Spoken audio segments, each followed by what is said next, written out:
Thinking Aloud. Conversations on the leading edge of knowledge and discovery with psychologist Jeffrey Mishlove.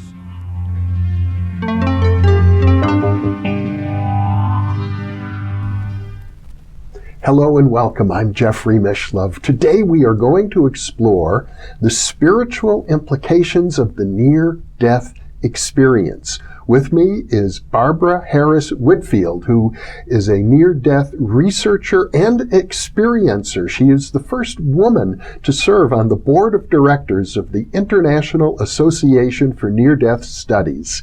She is the author of about a dozen books, including The Natural Soul and Spiritual Awakenings, and co-author with her husband, Dr. Charles Whitfield, of The Power of Humility. In addition, she is a respirational therapist and a psychotherapist. Welcome, Barbara. Thank you. Thank you, Jeffrey. It's a pleasure to be with you. Your experience, your near-death experience, was extraordinarily powerful for you, even though it occurred 40 years ago. It's as if your whole life has been, to a large degree, shaped by it. Yes, to this very day, it rules my life. That's quite extraordinary. Yeah. I was an atheist before the experience. I didn't believe in anything. And that feeling of transformation, having been transformed by a powerful experience, is common to near-death experiences. Absolutely. If we weren't spiritual before, it's going to really change our life. And a lot of us in the support groups talk about it's comparable to being hit over the head with a 2x4.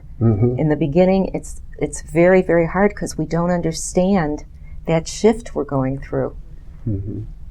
Well, as you say, you were an atheist, you weren't engaged in spiritual practices, and all of a sudden there you are confronted with what is taken to be a very powerful spiritual reality. Right. See, before that happened as a child, I had gone through a really difficult childhood, and I think I stopped believing in everything when I was about 8 or 9.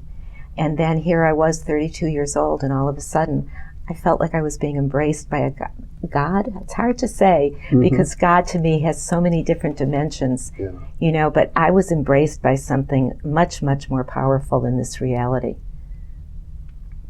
And I've had powerful experiences of my own that have led me to be where I am now, interviewing you, but not a near-death experience. So let's hear more about the story. I know there are many patterns that seem to be common to near-death experiences. Yes, and mine started off with being out in the hallway in the middle of the night, not knowing. You were in the hospital. I was in the hospital. I had had 5.5 hours of surgery on my spine. I woke up in a striker frame circle bed, which is a really strange way to wake up. You're sort of suspended in midair. I'm suspended, and I can't move. The bed would move me 3 times a day to put me on my belly so that they would air out my back and drain my lungs.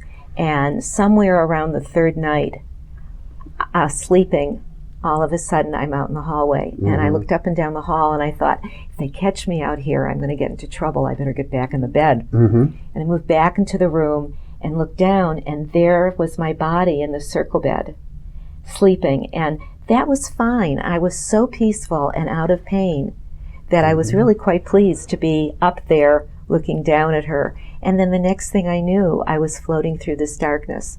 And the first thing that caught my attention was that the boundaries, whatever they were totally black, but then there was energy churning through the blackness, and shades of gray were coming out. And then the shades of gray would get lighter and become almost bright light and move down to form the light. But I didn't look at that moment. I was so fascinated by what was going on and thinking, there's light in the darkness. That was the first thing that hit me. And there still is. Every day when we get into darkness, we can find light if we look.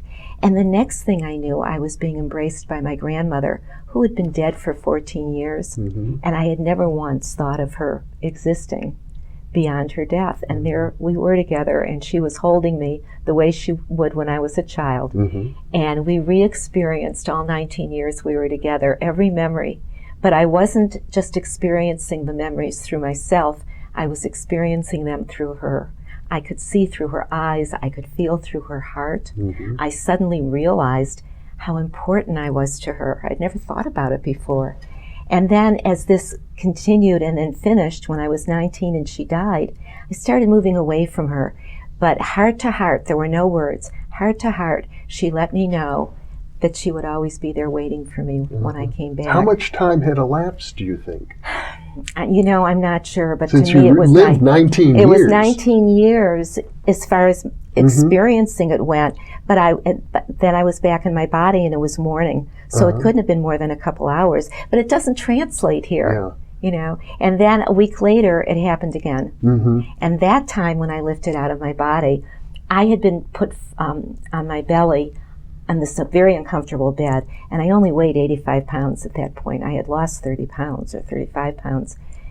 So it was very uncomfortable. And the door was closed, and I didn't have the button to call the nurse. So I started calling, and then I started screaming, and then I became hysterical. And years later in the research, we did validate the fact that it's called the trauma transcendence interface. This was not a near-death experience. This was a trauma transcendence interface where the trauma led me to transcend. So you could call it like an out-of-body experience. It started off out-of-body, but I looked out into the darkness again and saw myself at about a year old in a crib, face down, crying. And then I looked down and I saw myself in the circle bed crying just as hard. And I looked back and forth about 3 times, and then I thought, I don't want to be her anymore. And a lot of near-death experiencers talk about this. It's the moment that we let go of this lifetime. That's what helps us to move into the experience. And as I let her go, I felt this amazing, incredible, indescribable energy wrap itself around me and hold me. And together we went to the baby in the bubble, but then the bubble turned into a cloud of bubbles. And there was another event in each bubble of my life. Each of those bubbles was an event from your life. And together we moved, and together with some unexplainable, amazingly beautiful, what we try to believe or we try to imagine as a God force. But I experienced it. It was me, and I was it. 40 years ago, you had this experience. It was so powerful that you remember it today, and it has shaped your whole life. As I talk about it, I'm back there again.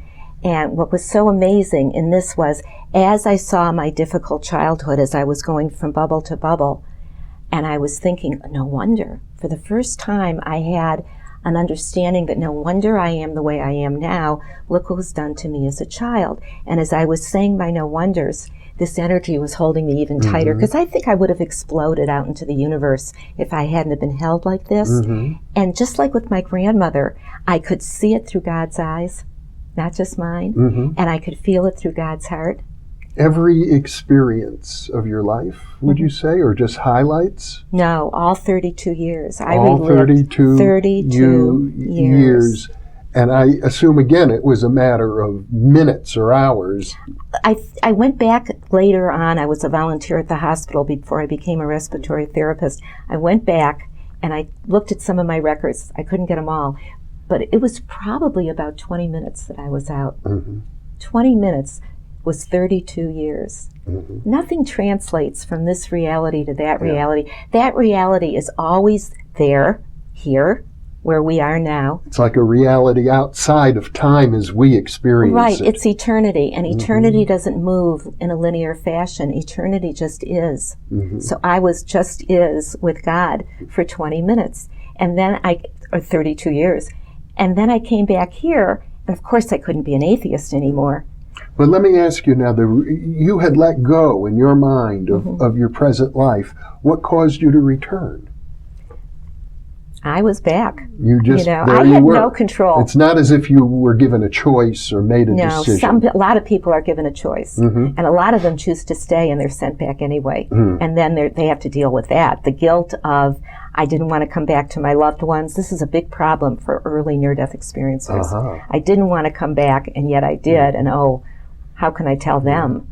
Well, one of the real issues for this experience, it seems so lofty, so close to God, so spiritual, and yet people come back and they have to integrate that into a life that may be full of human problems. And in your case, you described an abusive childhood. So you had a lot of issues to work through in order to understand and incorporate the spiritual aspects of your experience. Right, and the first issue was, for me, my mother had been a drug addict. She was addicted to prescription drugs. She was doing what the doctors told her, but she was a heavy addict.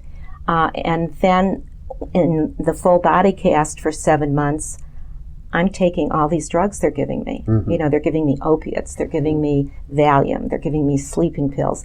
And I think a lot of it was that it was hard for my doctors to look at me and not feel sorry for me and keep giving me prescriptions to supposedly keep me happy.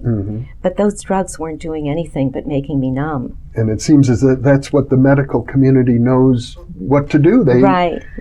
So I just made up my mind. First I went to see a psychiatrist because I wanted to know what had happened, and I figured he would know.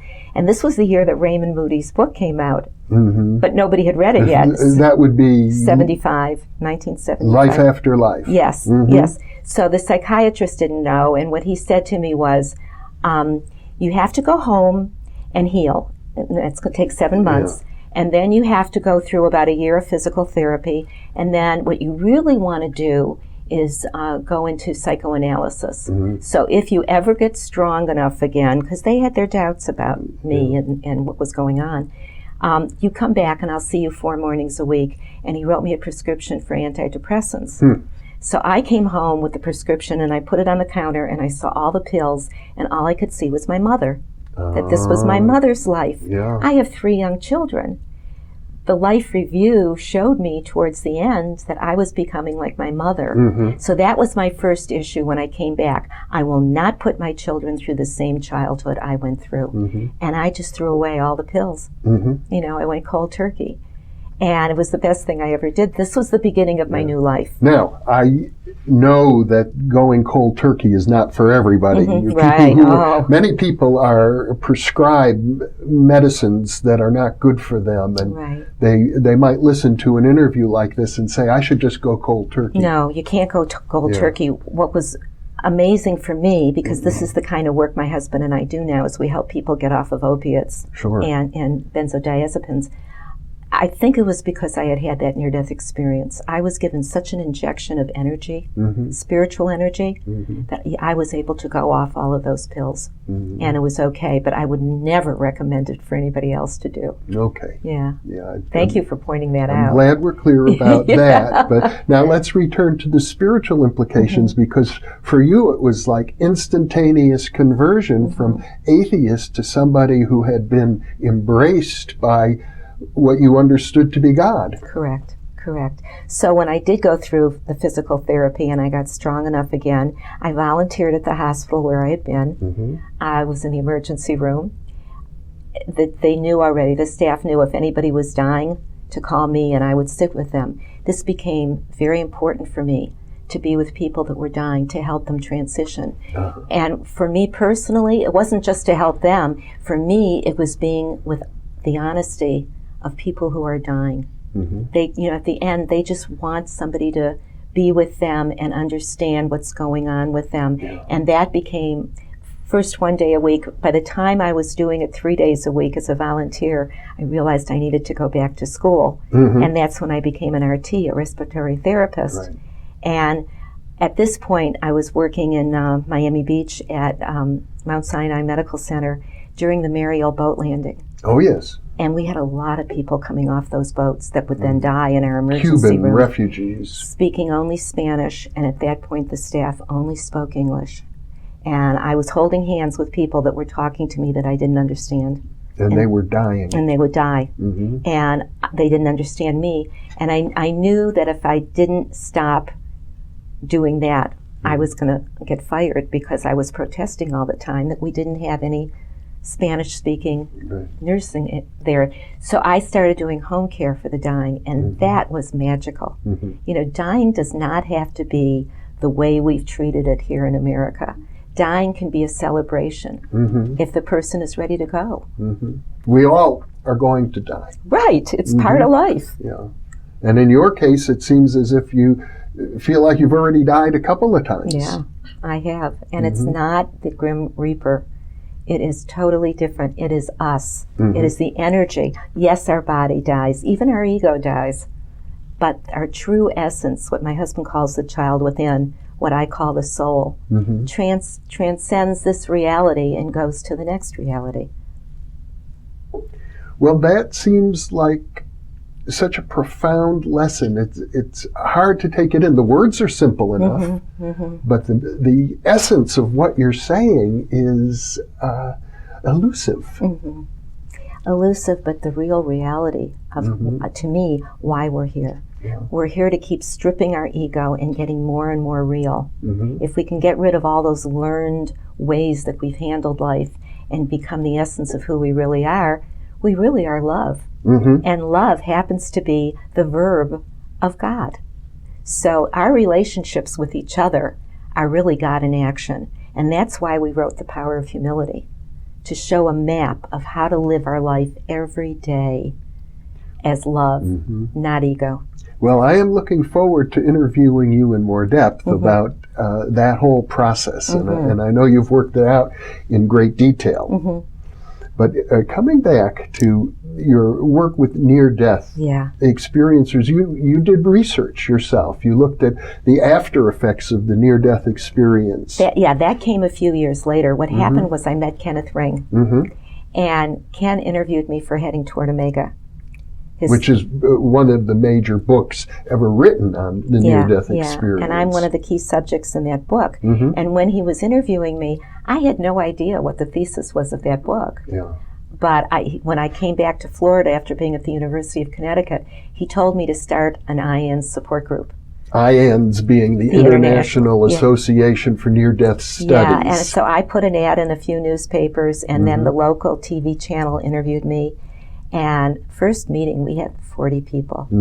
And everybody was just so excited and crying that we had finally met each other, others that had gone through because especially in that era, people must have felt very lonely. It was hard. It was hard coming back from being interviewed by him because he understood it so well. Anyway, one thing led to another. My husband and I, my first husband and I were getting a divorce. This was 9 years after my experience. Our marriage couldn't sustain my changes. Well, and as I recall, your first husband was sort of invalidating your experience. Everything. He didn't believe I had the experience. He said he believed that I thought I had the experience, but I didn't. So anyway, we're getting a divorce, and I was going to move up to Connecticut because I was the treasurer at that point of IANS. So I was going to work as an RT, and I was going to try to raise money for IANS.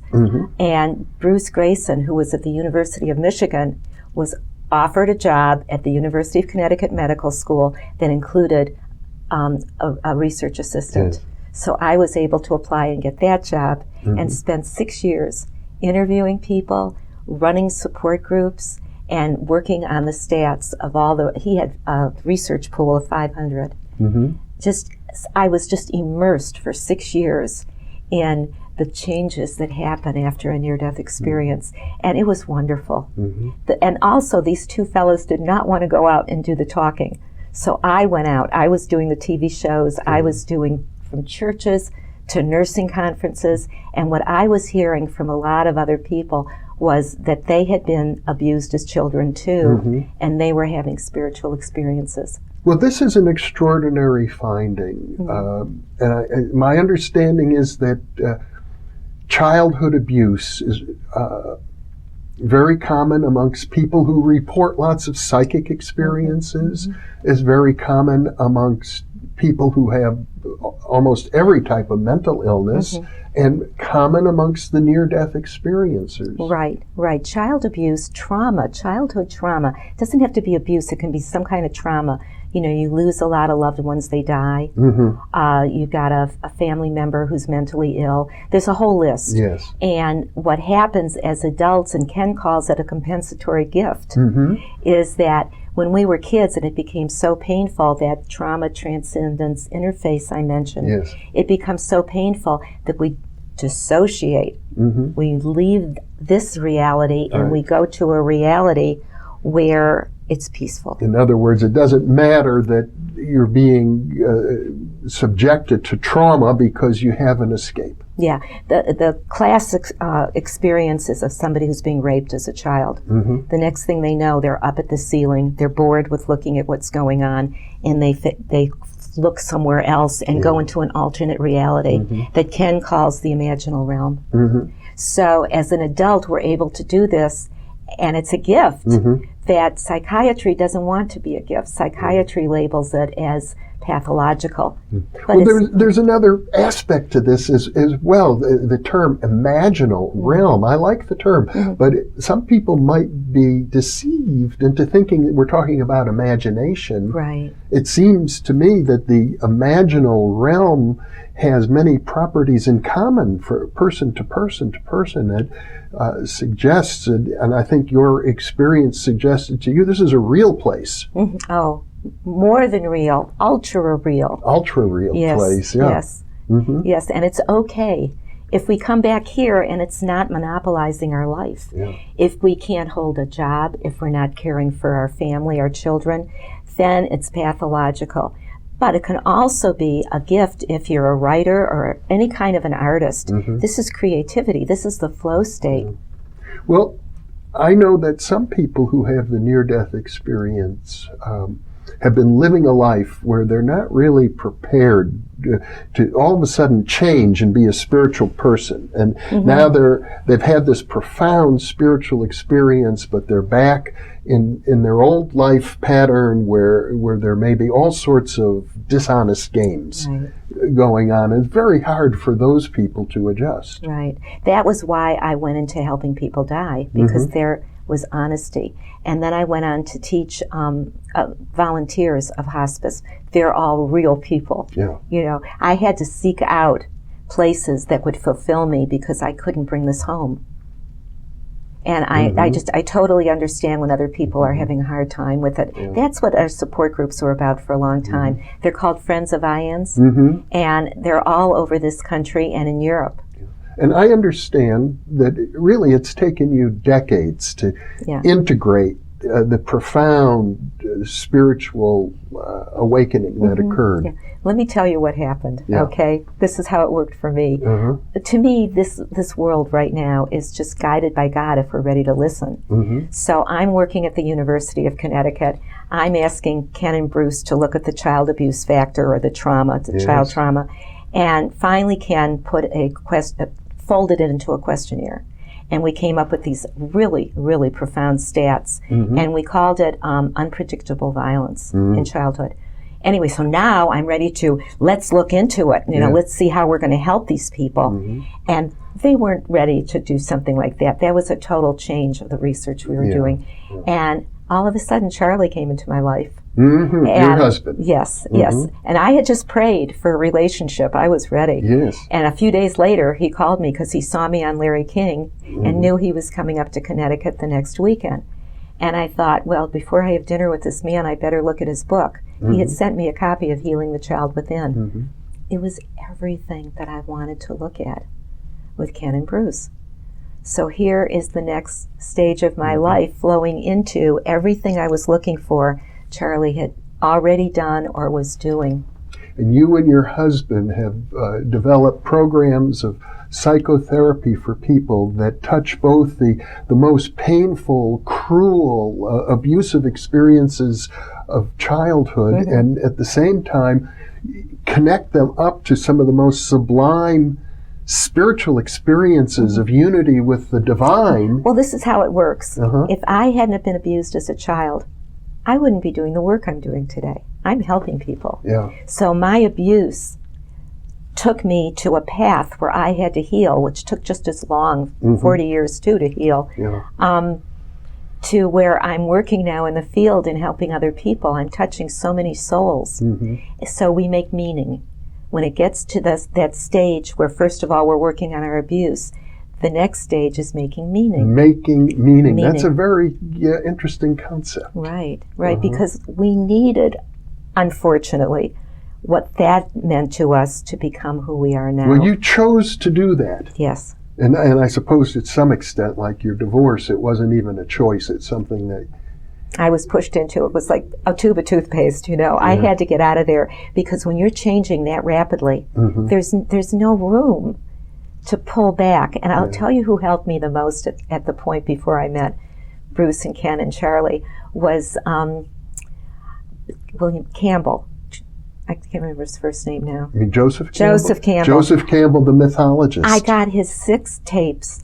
Back when there were VHS tapes of the power. The Bill Moyers interview series with Joseph Campbell. Watched it over and over and over. And soon my 2 boys moved in with me. They left Florida and they came up to Connecticut. And we would watch them all the time because the boys understood too that this was our journey. We had taken the hero's journey. We had taken the choice of becoming our own hero in our own lives. So Joseph Campbell really helped me a lot. I had the privilege of interviewing Joseph Campbell. Really? And I remember vividly, I asked him, if you could leave our audience with one thought, what would it be? And he said, follow your passion. And I can see that that's what you did. That's what your near-death experience prompted you. After that experience, you probably had little choice but to follow your passion. Yes. See, that life review was such a gift because it showed me that I wasn't sick, bad, crazy, or stupid. I was wounded. And we can heal from our wounds if we believe we can heal.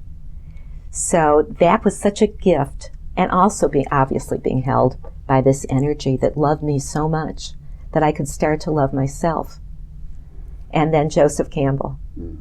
Barbara Harris Whitfield, thank you so much for sharing this half hour with me. Thank you. And thank you for being with us. Thank you.